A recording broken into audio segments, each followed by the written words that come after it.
Hi, welcome back to West Coast Geeks. I'm your host, Joaquin. How we doing, people? So, I'm getting ready to wrap up this week, this up and coming week, with Ravenloft, and I have a couple of modules and some source books from Ravenloft, which first came out in Advanced Dungeons and Dragons. So I thought I would just give a short little preview of some of the books to come, but I wanted to find out which one you were most interested in me doing first. So leave a comment down below, and the one with the most comments, that's the video I'll do next. So we'll start off with Children of the Night Vampire by Paul Coletta and Steve Miller, with Jonathan Adrian Caspin, I know I messed up their names, and Carol L. Johnson. So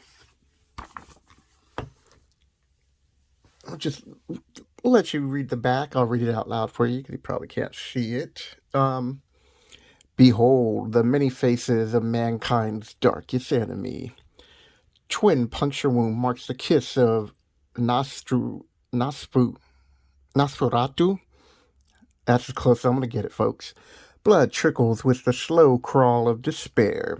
A shadow lingers, black against black. Chill mist clings, damps to every surface, and the echo of an anguished shriek still hangs in the air. Ooh. Alright, so Vampires includes 13 unique and terrifying villains of horrific proportions. Each one challenges vampires hunters to rethink common perceptions of those foes, for these are no ordinary undead. Each creature presented in this book is a unique individual with its own history, personality, and powers. The Lord of the Night that the adventurers will meet include Gender Sunstar, one of the oldest vampires in the Land of Mist. I don't even know how to pronounce this next name. Here, you can pronounce it. Look at that right there. I want to say it's like Mistoplex from Superman, but it is not. A seagoing monster with a taste for fishermen. Lady Adeline, an elf vampire who seeks out light rather than hiding from it. Uh, Lias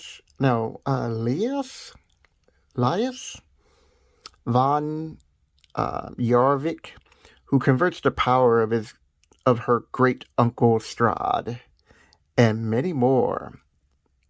These are the children of the night. Now, I want to say it's kind of interesting about, like, nowadays, if you tell somebody, you'd be like, hey, there's an elf vampire, they'd be like, yeah, and? But back in second edition, if you go, hey, there's an elf vampire, I'd be like, whoa, like that would just blow people's mind. But not today.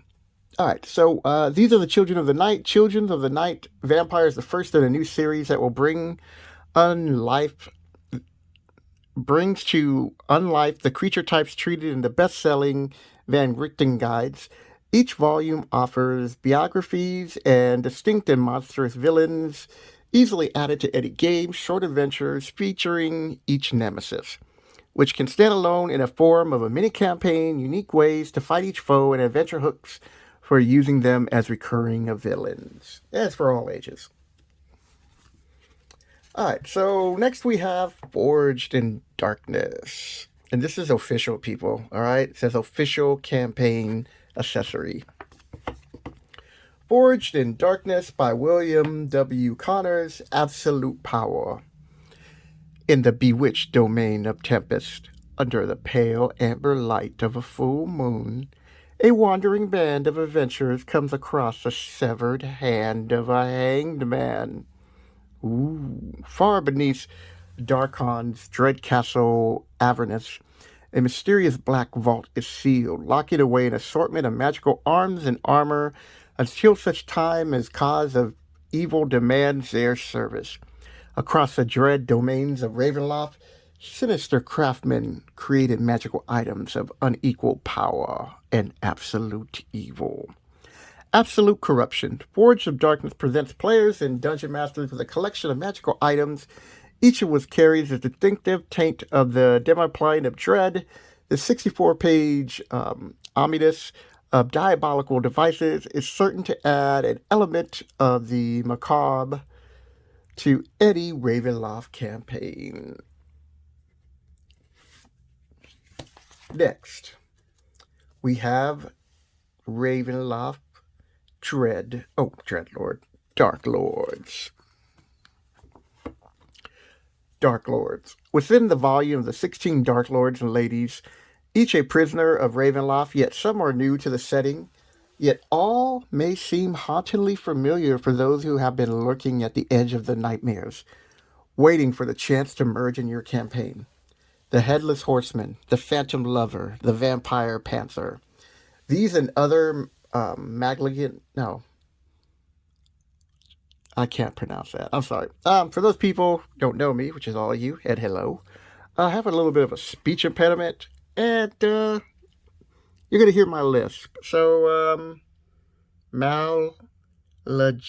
yeah.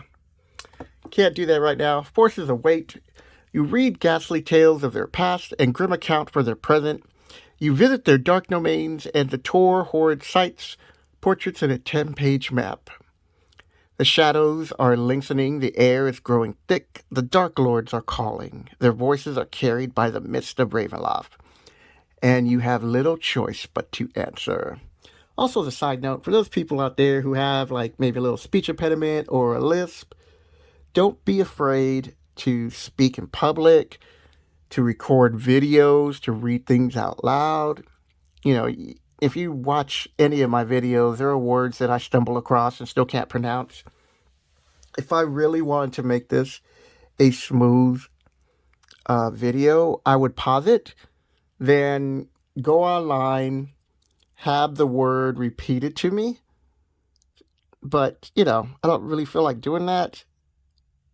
So if you're out there and you're on the fence whether you want to make a YouTube video about content that you enjoy, whether it's Dungeons and Dragons or comic books or art or fixing a car or whatever hobby and interest or love you have, don't let a speech impediment or a lisp slow you down, because most people aren't going to care.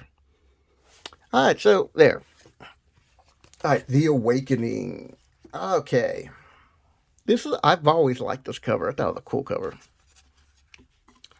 So The Awakening is upon the horse plains of Nova Vasa, the Korshka bluffs rise from the earth like gigantic misshapen tumors. They give up stone to feed the sheer walls of Castle Haven. But lately they have been yielded stranger objects, figures, coins, and odd artifacts which curse those who foolish enough to claim them. Now the ancient priestess of Sachamet have awakened from a timeless sleep to come take them back. So, and I think this is like another desert one.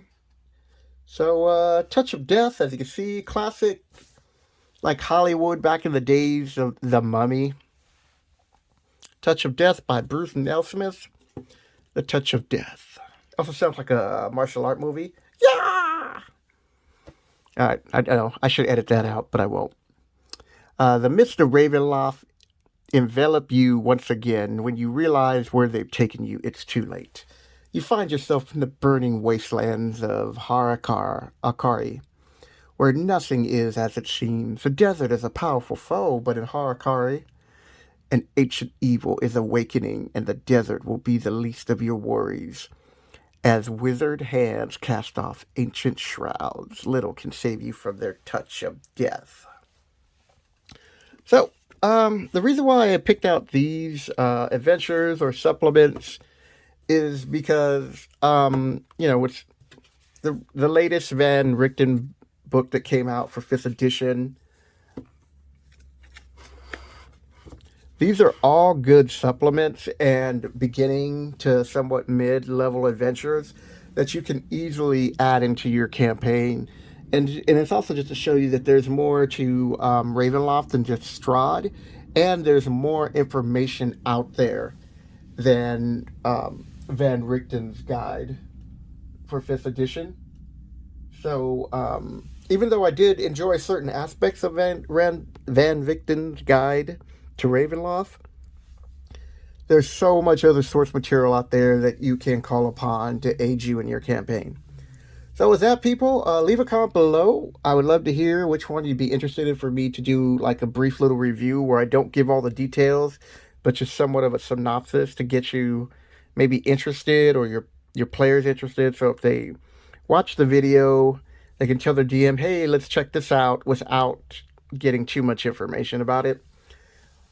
If you're new to the channel and you're enjoying the content, subscribe and hit the like button. And if you're subscribed, thank you for watching the video, and I appreciate your support. And with that, have a good weekend, people.